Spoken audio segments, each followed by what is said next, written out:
Assalamualaikum warahmatullahi wabarakatuh. Selamat pagi anak-anakku. Masih semangat belajar ya, meskipun belajar dari rumah atau pembelajaran jarak jauh. Pada pertemuan kali ini, dalam pelajaran akuntansi perbankan, Ibu akan berbicara mengenai akuntansi perbankan dan akuntansi umum. Tujuan yang diharapkan dapat dicapai dalam pembelajaran pada pagi hari ini, yang pertama yaitu kalian diharapkan mampu membedakan antara akuntansi perbankan dengan akuntansi jasa umumnya. Tujuan yang kedua, kalian juga dapat menjelaskan proses akuntansi perusahaan jasa pada umumnya secara ringkas. Tujuan yang ketiga, diharapkan kalian mampu menjelaskan karakteristik transaksi keuangan perbankan. Tujuan yang keempat yaitu mampu menjelaskan proses atau siklus akuntansi di perusahaan perbankan, dan tujuan yang terakhir yaitu kalian mampu membedakan antara akuntansi perbankan dengan akuntansi jasa pada umumnya. Itu adalah tujuan pembelajaran yang diharapkan dapat dicapai pada pertemuan pada pagi hari ini. Yang pertama yang kita bahas yaitu mengenai akuntansi umum. Apa pengertian akuntansi umum? Dilihat dari sudut fungsinya, akuntansi umum atau akuntansi keuangan diartikan sebagai proses identifikasi, pengukuran, komunikasi informasi ekonomis untuk para pemakai informasi untuk membuat pertimbangan-pertimbangan dan mengambil keputusan yang tepat dan jelas. Itu adalah pengertian akuntansi dari sudut fungsinya. Lalu yang kedua, pengertian akuntansi dari sudut kegiatannya.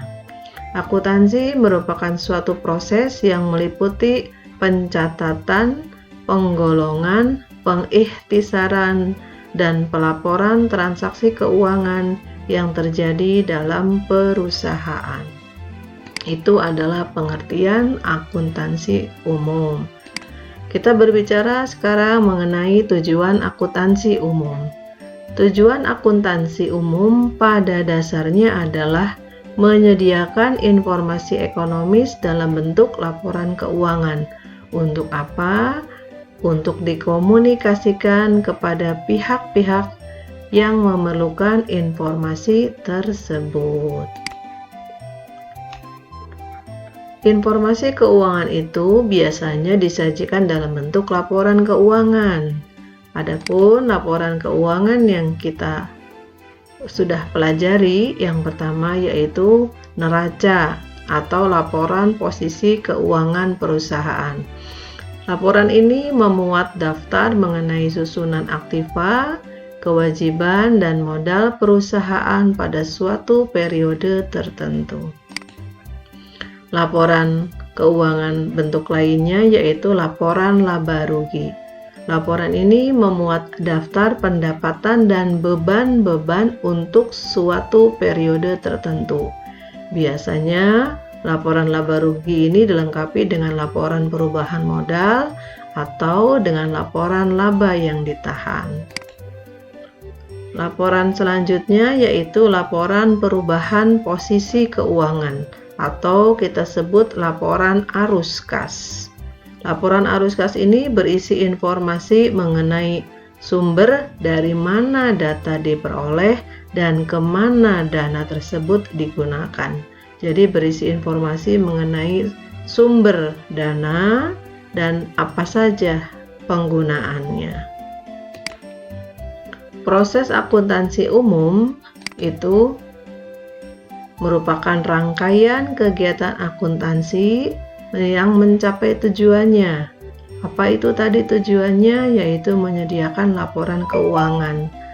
Rangkaian kegiatan ini kita namakan siklus akuntansi atau accounting cycle.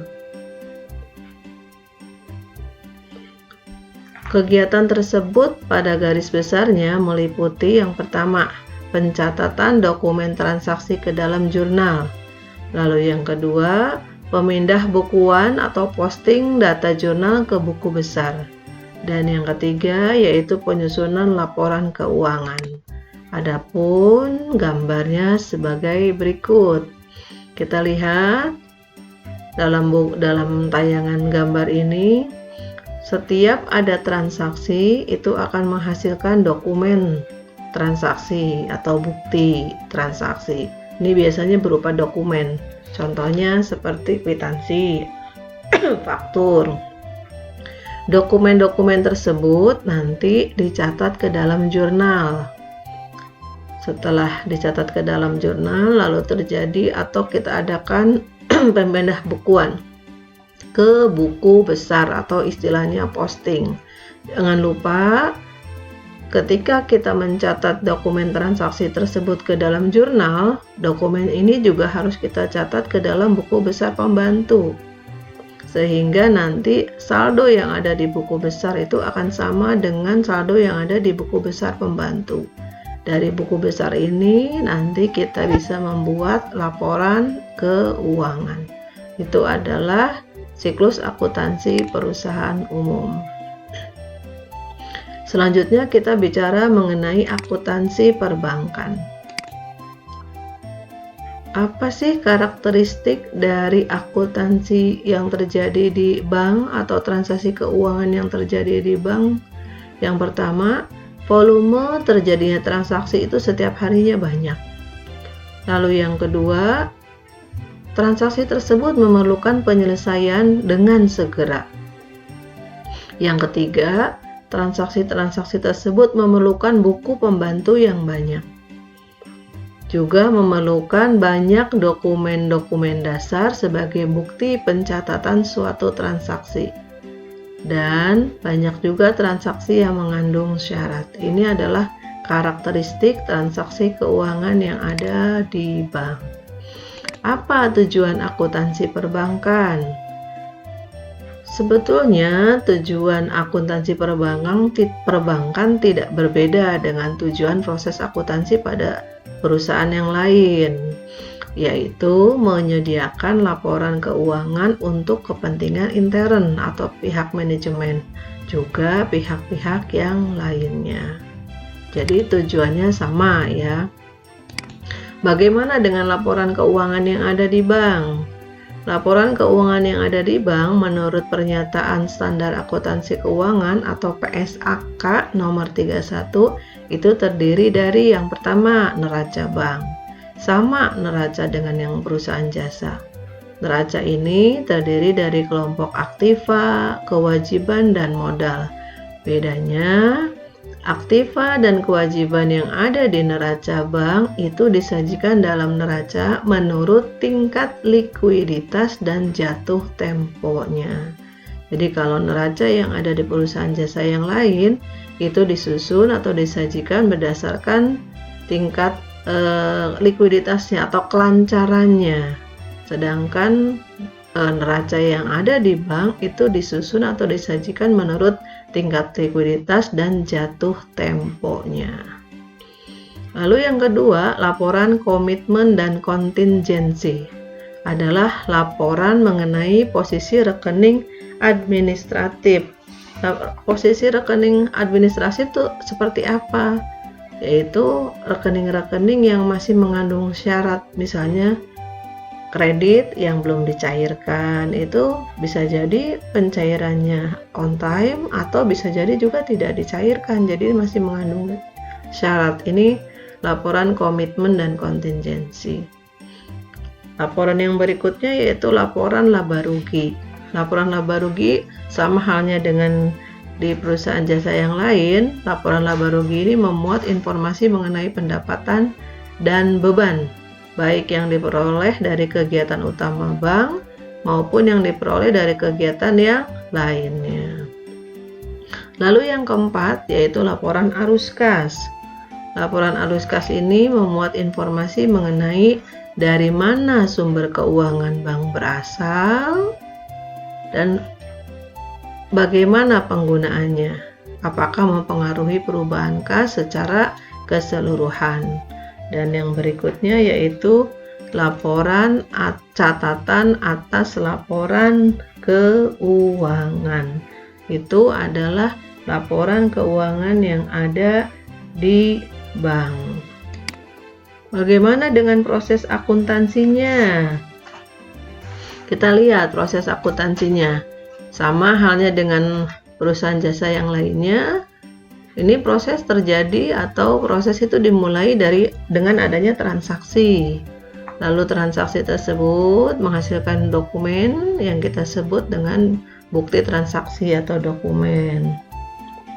Transaksi yang berdasarkan dokumen itu dicatat ke dalam buku harian. Nih, dicatat ke dalam buku harian. Dan juga dicatat ke dalam buku pembantu yang terkait.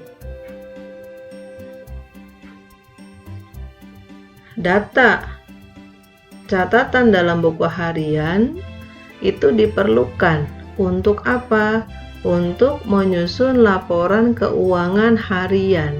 Jadi data-data yang ada di buku harian itu diperlukan untuk menyusun laporan keuangan harian. Untuk apa ini laporan keuangan harian ini diperlukan? Ini bisa dijadikan dasar untuk membuat keputusan. Nih, yang ini dijadikan dasar untuk membuat keputusan pada hari berikutnya. Jadi laporan keuangan pada hari Selasa, katakanlah itu bisa dijadikan dasar untuk membuat keputusan atau perencanaan pada hari berikutnya, hari Rabu. Data buku harian itu nanti secara kolektif akan dicatat ke dalam jurnal. Kemudian nanti ya, ini jurnal ini dari buku harian ini nanti akan dicatat secara kolektif ke dalam jurnal. Nanti jurnal ini baru diposting ke buku besar. Nah, saldo-saldo rekening pengendali dalam buku besar ya, ini jumlahnya harus sama. Jumlahnya harus sama dengan total saldo-saldo yang ada di buku pembantu. Jadi saldo yang ada di buku pembantu ini jumlahnya harus sama dengan saldo yang ada di buku besar. Dari buku besar inilah kita bisa menyusun laporan keuangan untuk periode tertentu. Itu adalah proses akuntansi yang ada di bank. Dari yang tadi kita uraikan, yang tadi kita bicarakan, jadi apakah ada perbedaan sistem akuntansi umum dengan sistem akuntansi perbankan? Kita lihat. Sistem akuntansi yang diterapkan pada bank tidak berbeda dengan sistem akuntansi umum, baik mengenai prosedurnya, pencatatan, transaksi, maupun mengenai penyusunan laporan keuangan. Namun, awas nih, namun karena penerapan sistem akuntansi umum pada bank harus disesuaikan dengan tuntutan karakteristik kegiatan usaha bank yang tadi. Karakteristiknya tadi kan transaksinya banyak, membutuhkan banyak bukti, lalu membutuhkan banyak dokumen-dokumen atau berkas-berkas, sehingga itulah yang menyebabkan sistem akuntansi perbankan dengan sistem akuntansi umum tampak berbeda. Dari segi apa tampak berbedanya? Dari segi pencatatannya, dari segi buku besarnya, maupun dari laporan keuangannya. Jadi intinya sebenarnya sama. Prosedurnya, pencatatannya, transaksinya, maupun mengenai penyusunan. Tapi karena mempunyai karakteristik yang spesifik, yang khas bank tadi yang kita bicarakan di depan, sehingga itu yang mengakibatkan sistem akuntansi bank kelihatannya tampak berbeda.